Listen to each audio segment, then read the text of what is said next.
Hello Year 11 and welcome to week 14 of the History Revision programme. As you guys know, we're now looking at Nazi Germany part 3.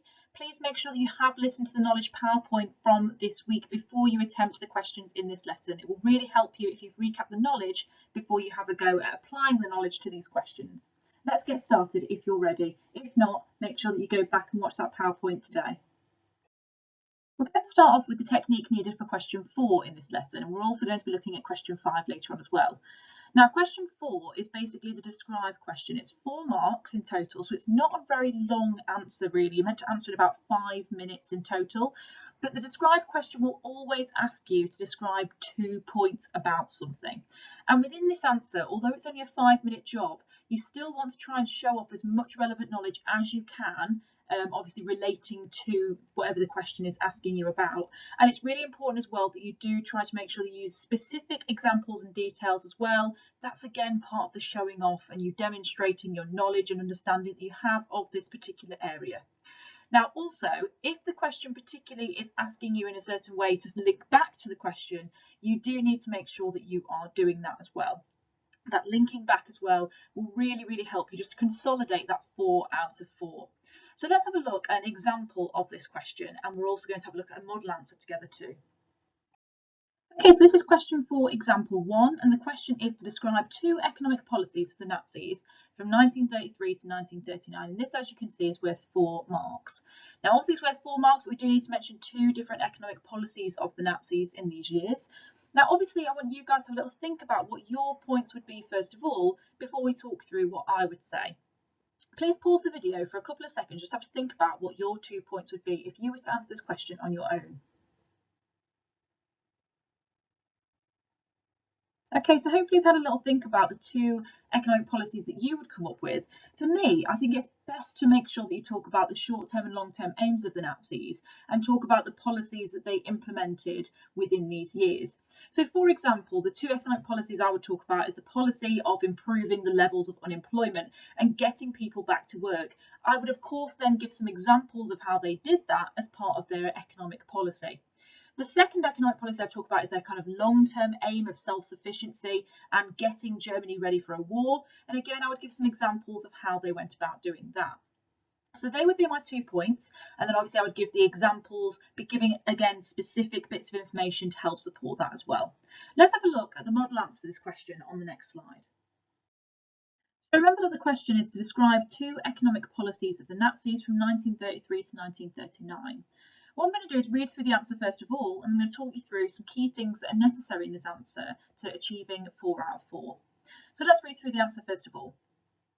Between 1933 and 1939, economic policies were affected by the Nazis' aims for the economy. These aims changed throughout these years. The short-term aim of the Nazis was to end unemployment in Germany, as levels had hit 6 million by 1932.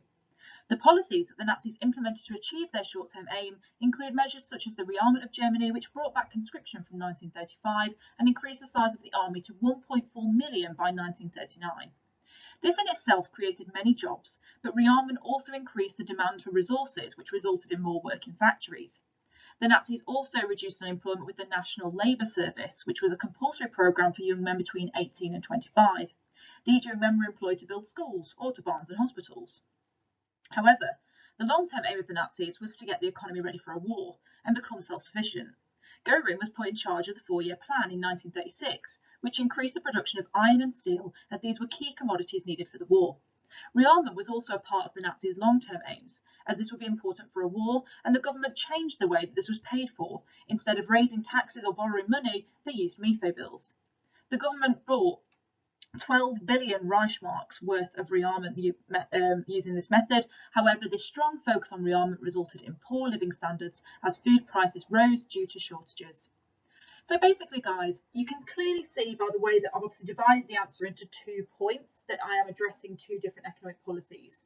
But what's also clear is that the 2 different economic policies that have been mentioned, the short-term aim of obviously ending unemployment in Germany.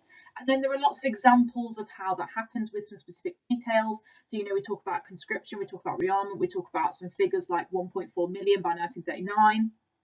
Even the section on the National Labour Service, it's important to include details like who was involved in that, what were they doing in that particular labour service as well. And that basically, again, kind of it shows that you've got some knowledge about these things and that you're kind of showing that off within the answer as well.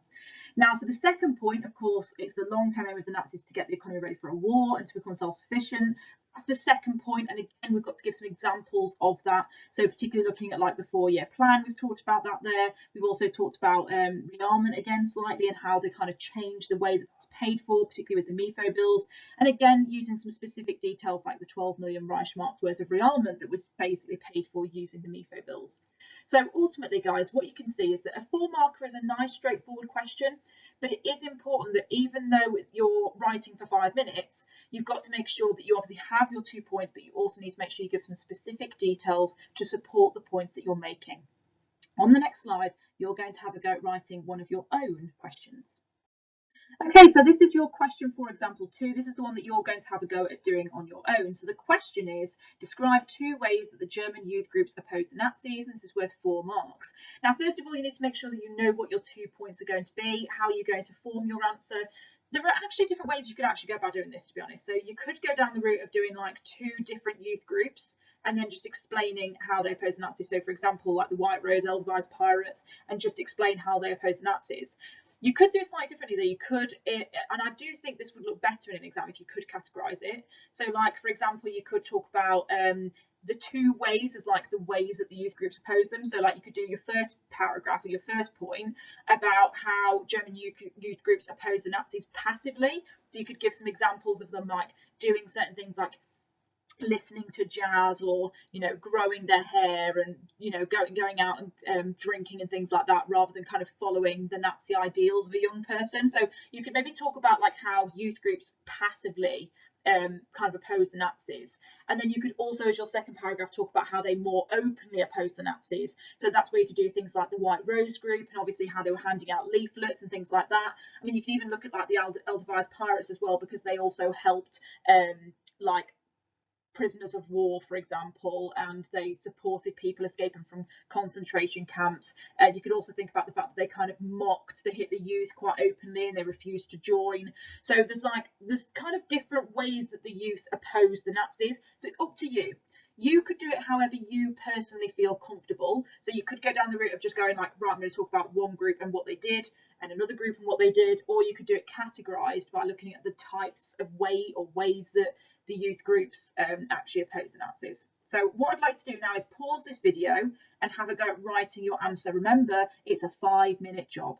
Try and get in what you can and try and include some specific details, because it just helps to show off your knowledge. Okay, so well done if you finished having a go at your question 4 example. What I'd now like to move on to is the question 5 technique. So basically, I've called this the in what ways question, because question 5 always starts with in what ways was blah, blah, blah. So basically, it could be like, in what ways did something change across time? In what ways did the Nazis or Weimar do this, this, and this? But basically, this is a question where you've got to use a lot of description, but also explanation as well. So the question is actually worth 8 marks, so it means that it should take you about 10 to 12 minutes to answer. It's going to need to be much more detailed than a 4 marker, but in some ways the questions can be quite similar. Now, in an in what ways question, I always say do 2 to 3 paragraphs. Now, what that means is that there's not a set way of doing it. Like if, for example, a question comes up and you can only really think of 2 points, that's fine. You just need to address it in 2 paragraphs, that's fine. But sometimes there are questions where you just think, I really want to talk about a third, like I just can't cut that 3rd point out. Then of course you can break it into 3 paragraphs. But what I'm saying is it doesn't need to be more than 3, and it certainly shouldn't be less than 2. I reckon it's got to be about 2 to 3 paragraphs identifying different changes or different things. And then you also need to make sure that in these paragraphs you are focused on the question, and that's where your explanation comes in. Okay, so make sure, of course, you've got your description, you've got your detail, but you're also explaining these things too. Now, if you're going for a grade 7 to 9, there is often a stretch task as well. Like some questions can ask you some quite specific questions about historical concepts. So like if a question comes up about change, for example, like you might want to look at, for example, Nazis' policies towards women. Now, you could basically address how Nazi policies towards women kind of change over time, and that could be like down to the needs of the war economy, for example. Previous to the war, obviously the Nazis didn't expect women to work, and then obviously things do begin to change with the war economy. So what I'm trying to say is that quite often with to get a grade 7 to 9, particularly probably 8 and 9 here, really, if you can show a really sophisticated understanding of historical concepts like change and continuity, or other things like cause and consequence, significance of events, that sort of thing. If you're showing an understanding of that, again, the examiners will appreciate that. So sometimes, for example, you want to make sure again that you are addressing the question in chronological order, for example. What we don't want to see in exam questions, especially of this type, is kind of going back and forth in history and mixing up your examples so that they're not kind of chronological. Try to make sure that it comes across that you've got an understanding of how events unfold. Okay, let's have a look at an example of one of these questions, and we'll also do a model answer together as well. Here is question 5, example 1. The question is, in what ways did groups in Germany demonstrate opposition to the Nazis and their policies? So first of all, before I look at this, I would like you just to pause the video again and have a little think for yourself. What would your paragraphs be about? How would you go about answering this question? So pause the video for a second, have a little think on your own. Okay, so in terms of thinking about what your paragraphs would be, you might have come up with something different. For me, I'm just going to break it down really simply into the different types of opposition they faced from different groups. So obviously we've got to think about the different groups would be like youth groups opposing the Nazis, church groups, and obviously the army had examples of opposition too. There were also examples of political opposition, but I thought, I kind of need to cut one. So I thought I'd stick with youth, church, and army. Now that means I could answer this question in 3 paragraphs, right? But there's a lot to talk about, isn't there? So in obviously 10 to 12 minutes, if you were answering this question in an exam, you might probably have the time just to do 2 paragraphs really, really well, and that's absolutely fine. But if you've got the time to squeeze in a 3rd one with some examples, then go for it, okay? I think it just depends on your personal speed in an exam. Some people are really fast at writing an exam and can get lots of information down quickly. If you feel that you could do that, then you could push for a 3rd paragraph, but what I'm saying is you could still get 8 out of 8 just by doing 2. Now, on my example on the next slide, I am going to address all 3. But what I'm going to make clear to you is that you actually could probably get 8 out of 8 really with the first 2 paragraphs. I'd still give a student 8 out of 8 if they wrote that in time conditions. So if you still did the first 2 paragraphs on their own and you didn't do the 3rd one, it'd be fine. Okay, what I'm doing in my model paragraph though is I'm just going to demonstrate to you how you could address all 3 if you had the time. Okay, so let's have a look at my model answer on the next page. Okay, so remember that the question then is, in what ways did groups in Germany demonstrate opposition to the Nazis and their policies? And as I've talked about on the last slide, I'm going to talk about the youth, the church, and example of the army as well. Now, remember what I said, if you did paragraph 1 and 2 alone, you could still get 8 out of 8, especially in time conditions. Examiners would be impressed by that. But if you have the time, you could obviously squeeze in the little 3rd paragraph on the end as well. So let's have a look at what I've mentioned in this answer then. So one group in Germany that opposed the Nazis was the youth. There were some young people in Germany who felt that policies were restricting and unfair, and this led to small opposition groups forming. These groups often refused to follow Nazi expectations. An example of a youth group that passively opposed the Nazis is the swing youth. This group of young people refused to conform to Nazi ideals, particularly in relation to music. The Nazis had banned jazz music in Germany, and the swing youth met in dance halls and listened to jazz and swing music. Another group that refused to follow expectations was the Edelweiss Pirates. They also listened to banned jazz music, but they also refused to join the Hitler Youth, which was compulsory by 1939. Instead, the Edelweiss Pirates made fun of the Hitler Youth. Some members even helped prisoners of war escape, and this led to executions in 1944. Additionally, the White Rose Group, led by Hans and Sophie Scholl, openly opposed the Nazis by protesting against Nazi policies, especially those towards women and Jews. They expressed their opposition through anti-Nazi posters and leaflets which were discovered by the Nazis, and they were executed in 1493. Members of the church in Germany were also involved in resisting the Nazis and their policies. Although there was some compromise made between the Nazis and the church, there were individuals and small groups that demonstrated opposition. The Catholic Church opposed the Nazis' policy to ban all of the youth groups except the Hitler Youth. This open-up criticism led to some bishops being arrested, and Hitler's repression continued further after the Pope wrote a letter criticising the Nazis with burning concern, encouraging the Catholics not to cooperate with the Nazis. In 1941, von Galen publicly protested against the euthanasia program, which led to the Nazis temporarily bringing the killings to a standstill. Members of the Protestant Church also demonstrated opposition. Niemöller and Bonhoeffer established the Confessional Church, which openly campaigned against the Nazis. Finally, there were even examples of opposition from the army, particularly towards the end of the war. By 1943, the war had turned on Germany, and members of the German army wished to remove Hitler from power. In 1944, there was an assassination attempt made by Claus von Stauffenberg, who organised a bomb plot, but this failed, and 5,000 people were arrested and executed. So what I'm trying to say then, guys, is if you just talked about the youth and the church and you gave lots and lots of detailed examples talking about the ways that they opposed the Nazis, and obviously talking about in some ways as well how the Nazis responded to this opposition, that would be absolutely fine. But if you did have the time to pop that third paragraph on the end, again, that would be really useful. Again, if we look at this, obviously we've got the question is, in what ways did groups demonstrate opposition? And we've talked about those groups, haven't we? And we've talked about how they demonstrate opposition. So the first group is the youth. We've looked at lots of different examples of how they passively and openly basically went against the Nazis. And again, we've given some specific examples of that. So whether it be, we talk about how they refused to conform to Nazi ideals, and then we've given examples of that, like listening to banned jazz music or refusing to join the Hitler Youth, things like that. And then, of course, we've talked about the White Rose being more open in their protests, and we've talked about how they used anti-Nazi posters and leaflets, and they were particularly against policies like those towards the women and the Jews. And we've also given some dates as well, which also kind of shows off our knowledge a bit about like how people were treated for this opposition.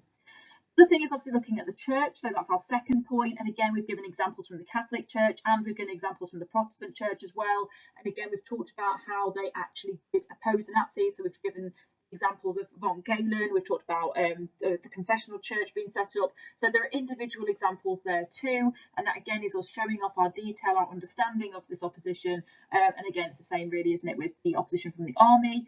We've particularly focused on the Stauffenberg plot, and obviously the idea that people were then obviously arrested and executed after that as well. Okay, so that basically gives you an example of an 8 marker, but like I said, guys, it can be 2 to 3 paragraphs, but I just wanted to demonstrate how it could look with the 3 paragraphs in full. Okay, guys, so you're now going to move on to your examples. This is question 5, example 2. This is the one that I'd like you to have a go at writing on your own. So the question is, in what ways were the German people affected by the Second World War? Now, what would your paragraphs be about? Again, let me give you a couple of ideas and kind of jog your memories a little bit. When we're thinking about the impact of the Second World War on the German people, there's a number of different things you could talk about here. You could talk about rationing, you could talk about the bombing, you could talk about kind of the workforces and the differences there, and like labour shortages. You could talk about the refugee crisis that kind of happened at this stage as well. Again, if you go back to your notes on the Second World War, you will be able to find lots of information about those particular areas. Now, remember what I said. You won't necessarily be able to talk about it all because there's an 8 marker, and I do want you to try and have a go at writing this in 10 to 12 minutes. So do try to make sure that you're kind of cutting it down to perhaps 2 or 3 points, as I did on the previous example. So make sure that you may be focusing on like rationing and bombing, and then maybe add a little bit of a third one if you've got time. Or, you know, you could talk about labour shortages and the refugee crisis and bombing, and then add a bit of rationing if you've got time. It doesn't matter which order you go in, which points you decide to discuss. But what I'm saying is try to make sure that you're condensing it so it is just an 8 marker, and obviously you're picking out the important parts of the sections that you're looking at for this question. Okay, so in what ways were the German people affected by the Second World War? You want to probably pause the video now so you can have a go at this, and remember to spend about 10 to 12 minutes writing. Okay, guys, well done for making it to the end of the lesson, because hopefully that means that you've now had a look at some examples of question 4 and 5 answers, but also having written some of your own. Can you please make sure that you send your answers to your teachers? I've talked before about how important it is that we continue to give you feedback on your answers. So if you have had a go at writing the answers to question 4 and 5 for the ones that I've set you today, can you make sure you do either send them to your teacher via email or put them onto your Teams channel so that your teacher can basically mark them for you? We want to get an understanding of how much you're understanding the knowledge and the technique, and we also want you to make sure that you're keeping like the progress going with our subject, and that you're still developing your technique and your knowledge through doing this. Okay, so just make sure that you do that at some point after this lesson. Thank you very much for listening, Year 11, and take care.